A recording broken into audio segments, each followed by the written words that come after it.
This is Camryn O'Donnell, and she's really good at breaking stuff. The South Glens Falls senior was recently named the World Break Association's Junior Female Competitor of the Year. She competes almost every weekend all over the country, and tonight her travels bring her right here to our studio in Niskayuna. Camryn is joining me now along with her master and instructor, Adam Grogan. Now, Adam, you might recognize his face. You've been on the show before. Yes. One of our first ever guests, and now you're bringing one of your students back with you. First of all, Camryn, thank you so much for being here. Thank you for having me. And we are going to hear more about your story and your accomplishments a little bit later, but first we're going to have some fun in studio. You guys have brought some toys, it looks like. So first of all, tell me what we're going to be doing here.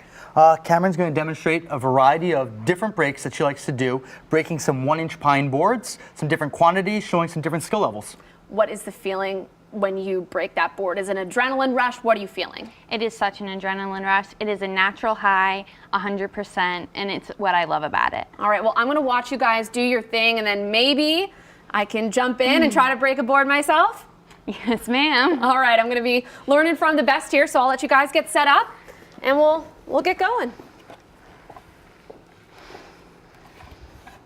So what is this that we're doing here? Okay, so right now we have 3 1-inch boards. I'll be breaking with my forearm. Okay.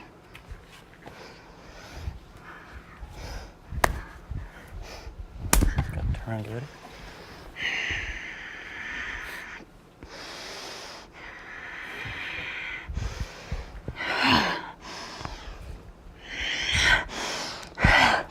Yes!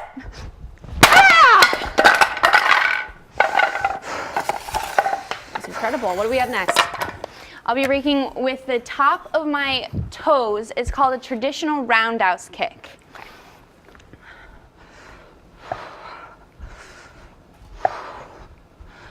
Yes!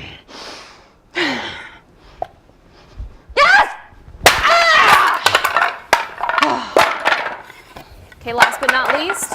Last but not least, we're doing a spin hook kick, which is spinning in the air, and I'll be kicking with my heel. Okay, let's see it.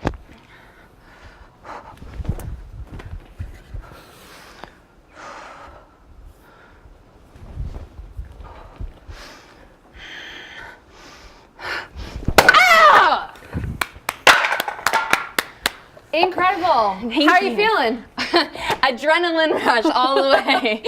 Well, when you first saw her, when she first came to you, what did you see in her that led you to believe maybe someday she could do that?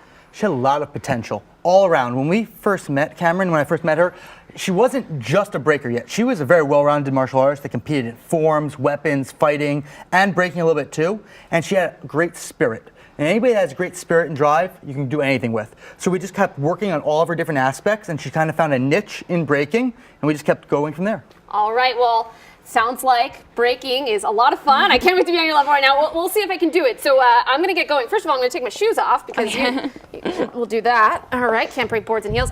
What do you have? What advice for me do you have as I'm doing this? When you're doing it, I would go straight to his chest. Okay. Don't stop at the board. Straight to his chest. All right. How's my hand work doing here? Turn your hand over this way. Good. Okay. Yeah, brace yourself here. Good. Brace myself. Yep. Oh gosh. All right. Words to live by. Good. All your weight, all your body into me. Turn your torso as much as you possibly can around. Good. So, all right. Good. Now, here's what you do. Relax a second. All right. Take a deep breath in through your nose and out through your mouth. When I say ready and you get in that position, I hold the board, I want you to take another deep breath like that before you do it. Okay. Deep breath in through your nose, out through your mouth. Take all your energy, yell, and hit me as hard as you can. Just give her a little bit. Okay.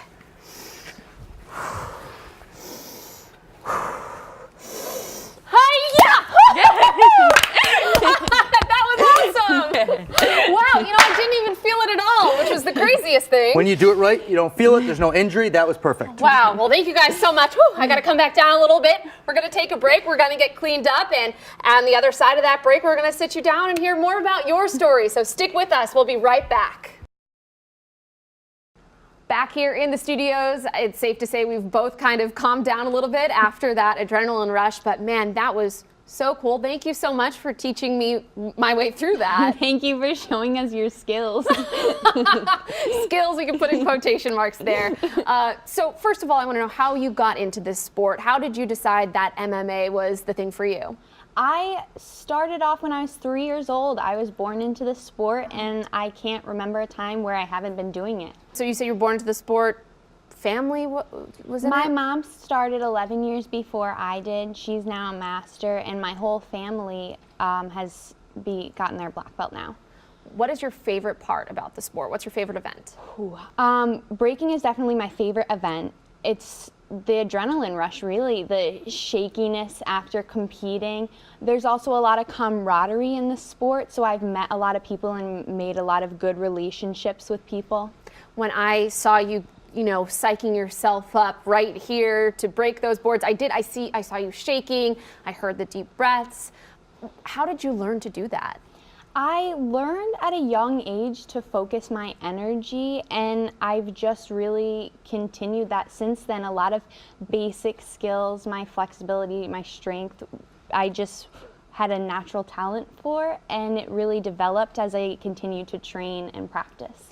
Did you have any friends who you kind of went through this with, or you did it by yourself and made friends when you were doing the sport? Absolutely. I have my best friend, Mackenzie. She goes to college now in Massachusetts. She was at one of my first schools, and we still keep in touch, and it's a very good relationship. I imagine, though, when you are at the studio, you are just totally focused. So how much of it is, you're having fun, it's a team-like atmosphere, I'm sure, with the people who you're doing it with, but how much of it is just intense focus? Well, to me, it's always fun. Every second of it is fun. When I step into our studio, it should be intense focus. Sometimes, of course, we have to joke around a little bit, but Master Grogan expects us to be focused 100%, working hard all the time. What do you think about your master, Adam Grogan? What has he brought to your life? He has to be the most influential person on my life. Wow. Actually, when he picked me up and allowed me to be on his team, it really changed my life for the better. I respect him more than pretty much anyone, and he helps me all the time. We're constantly in contact, doing things for each other, training with each other, trying to make each other better. That's so awesome to hear. I know that you've traveled all over the country. Has there been a particular favorite spot of yours? Oh, yeah. This summer, we went to Disney. I stayed in Coronado Springs, and it was my first time in the amusement park at Magic Kingdom. Oh, that's so cool. Did you go on any rides? Yeah, we went on all of the rides, actually. Very cool. I went with my dad. It was very fun. That's awesome. Now, I know that you obviously must have other interests outside of the sport, but for being your age and for loving something like this as much as you do, what do the kids at school say about kind of your passion? Do they ask you questions about it, and what do you tell them? I've never really gotten into talking about it with my peers. It's never really been a peer sport. Mm-hmm. A lot of sports in high school, baseball, team sports, football, those are things that people understand, but a lot of people outside of martial arts don't really understand what it's about or what you do, so it's hard to really connect with people about it. That's interesting. So then why you're in a sport that is, as you just said, hard to connect with people about it? What drew you to that then? I started at a young age, and I just continued with it. I tried pretty much every other sport you could think of, volleyball, softball, all the other sports that teenage girls try, and I can say that it's not one of my strong suits. I do not have any talent in any other sports. It's weird. How many hours a week would you say that you devote to this? I train every single day, 4 to 5 hours a day. It's extremely invigorating. I heard that you may have missed some important, to other people might think of important events. What are some of the things that you maybe have had to sacrifice for this sport? Actually, South High, my high school last year, I didn't get to go to their marathon dance. Every year they have their annual marathon dance to raise money for people in need. I was at a tournament last year at Pennsylvania for breaking. This year I missed our homecoming dance. I was getting my award in Connecticut. So things like that, simple high school, regular senior things that some teenagers are expected to do, I've missed out on. But you know what? I think this is a lot of a better experience and a lot more fun to me than what I could have been doing. Let's go back to that award for just a moment. What did it take? What are the qualifications to win the award that you won in Connecticut? We actually have, in our organization, I competed against all of the girls that were in our organization, teenage girls that broke in multiple different tournaments. So throughout the year, it resets every year, and we went to about, I don't remember how many tournaments we went to. We went to a lot of tournaments. We went to a lot of tournaments. I competed against the girls, and I racked up points. It was a whole point system. You mentioned that you're competing against other girls. You mentioned that your mother is a black belt. Mm-hmm. What does this sport bring to women who might think, I'm, too small, I'm not athletic? What do you think that women are able to get out of mixed martial arts? Well, I obviously am not very big. I'm only about 120 pounds, and I can do anything that I set my mind to. Women can do absolutely anything they set their mind to. It takes a lot of hard work, practice, repetition, but size doesn't matter when it comes to these things, and women can absolutely protect themselves when it comes to a real-life situation where they need to. Do you feel comfortable if, God forbid, you were in a bad situation that you could defend for yourself? Absolutely. That must be very empowering. Now, finally, I know you're a senior. Do you know where you're going to school next year? I applied to 10 different SUNY schools, so definitely New York State, and I will be continuing martial arts. I was just going to ask, what's next? Will you continue to come back to this region and continue to study under Adam Grogan? Absolutely. All right, well, best of luck in whatever comes next for you. Thank you so much for being on the show. Thank you for having me.